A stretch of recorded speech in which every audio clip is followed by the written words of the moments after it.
Listen. The roster of pistols you see in stores and on camera is huge, but the list of pistols that actually survive a cop's daily grind is tiny. Out of the sea of flashy designs and influencer favorites, only a handful quietly earn a badge of trust. Those are the guns that still fire after being dragged through mud, bounced off a patrol car, or carried for 12 hours under armor while your back is drenched in sweat.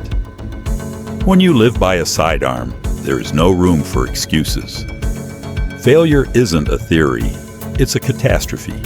This isn't marketing copy. It's the reality patrol officers live with every shift. A duty pistol has to be more than accurate on a calm range. It has to be dependable when everything else falls apart. That's why the small circle of pistols that make it into real holsters matters. If a platform can survive daily abuse on the beat in 2025, it's more than fit for a weekend at the range or concealed carry for your family's safety.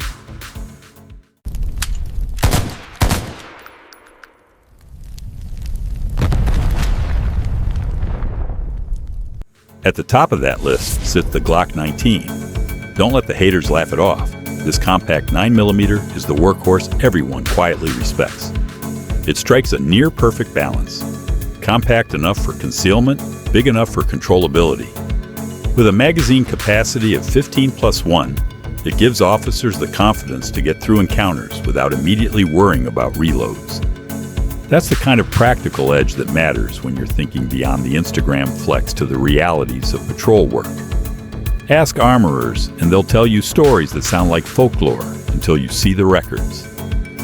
Individual Glock 19 pistols routinely pass into the tens of thousands of rounds before needing major parts replaced.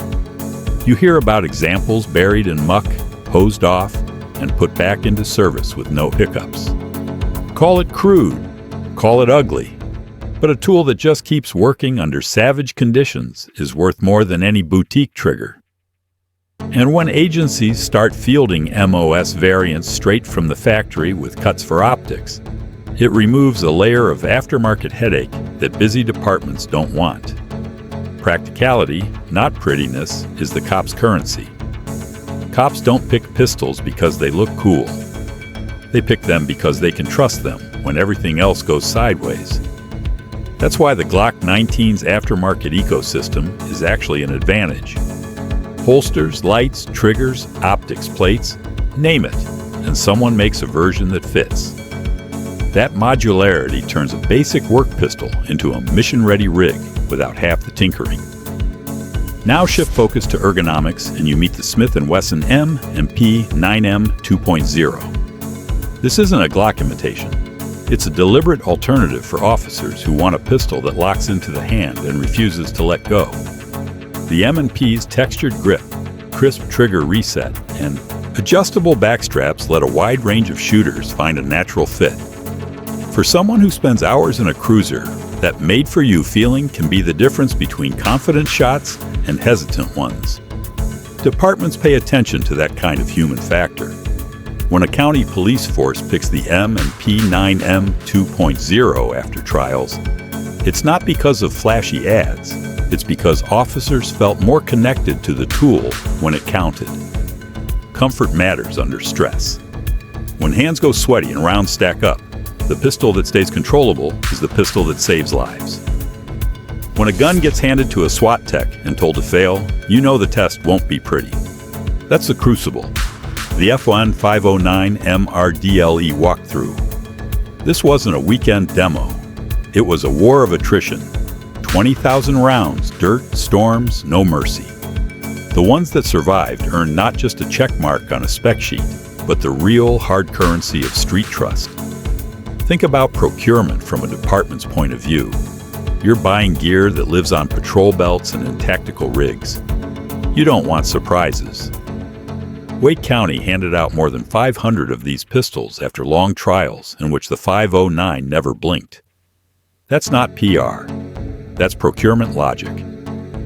When the LAPD's tactical teams insist on optics-ready slides, ambidextrous controls, and parts that shrug off rain and grime, They're asking for machines that behave like they were built by armorers, not marketers. Mechanically, the 509 does what a duty pistol must do: simple, repeatable, and adaptable. It ships with a factory slide cut for red dots and a double-stack magazine that keeps officers from counting their shots in the middle of a fight. Armorers like that because it cuts down on custom work. And for the officer, the gun's trigger and recoil impulse are steady enough to make follow-up shots feel like controlled decisions instead of wild flails. Now pivot to German engineering, the Heckler Koch VP9. This pistol doesn't shout, it seduces. When you grip it, the ergonomics align like a glove that was stitched for your hand. Departments from Connecticut to Oklahoma City didn't pick it on a whim. They bought it because officers reported less fatigue on long shifts and more confidence in close fights. That's not boutique snobbery. That's practical human factors engineering. The VP9's modular grip system and swappable side panels let agencies fine-tune fit across the ranks. Add the choice between paddle mag release and standard button, and you've got flexibility that translates directly into competence under stress. Plus, H&K's testing legacy isn't folklore. When a platform survives thousands of rounds of plus P ammunition during torture testing, you can stop arguing about hype and start talking about durability. Then there's the Staccato P, the edge tool. This isn't for the average cruiser cop. It's for units that prize every millisecond and every ragged millimeter of accuracy. Built on the competition-proven 2011 double-stack architecture, the Staccato became the precision option agencies reach for when they want surgical results. By 2025, more than 1,600 agencies had approved the platform for duty use. That's a seismic shift from niche to mainstream. Why do tactical teams love it? The single-action trigger is surgical, short, crisp, and brutally predictable. In high-stress drills, officers reported feeling where every shot would land before the trigger even reset. That kind of instinctive feed is lethal in the right hands. Yes, you pay for that performance, sometimes more than twice the price of a service-grade striker-fired pistol. But when you're buying for hostage rescues and felony entries, economy takes a backseat to certainty. So what do we learn from these choices? Agencies aren't picking these pistols because of trends or glossy ads. They're choosing them because they perform under stress, because armorers can keep them running without drama, and because officers trust them with the worst days they'll ever meet. When a gun survives sand, rain, mud, and heavy rounds, it doesn't merely qualify on paper. It earns the right to be carried. What happens when a pistol is forced to bleed through every possible scenario and still makes the cut? That's the question every shooter should ask before they buy. If a pistol survives everything the street can throw at it, the question stops being hypothetical and becomes painfully concrete. How do you, a serious shooter, translate that institutional trust into the right choice for your life? You don't buy a gun to win an argument online. You buy a gun because in the worst minute of your life, it must behave like a polished instrument when everything else is broken. That decision is where training, holster selection, ammo choice, and maintenance stop being accessories and become mission-critical layers of survival.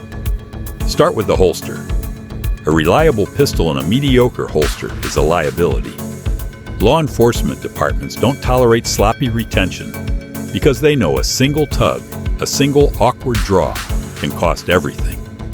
Wear a holster that covers the trigger completely, locks the gun with predictable retention, and supports a smooth, repeatable draw stroke. Whether you prefer a duty-style paddle or a tucked IWB rig, prioritize consistent mechanics. Practice the same draw with the same tension until your hands do the work without thought. Next is sight picture and optic integration. Optics-ready designs that come from the factory eliminate a dangerous variable: poor alignment caused by amateur milling or third-party plates that don't seat perfectly. When a cut comes from the factory, It's engineered with tolerances that match the sight. That matters under stress when seconds and scant millimeters determine whether you place a fight-ending shot or not. If you run an optic, zero it for realistic engagement distances and practice with it in low light and in motion. Don't treat a red dot like a vanity upgrade. Treat it like a serious upgrade to your hit probability. Ammo selection is not marketing.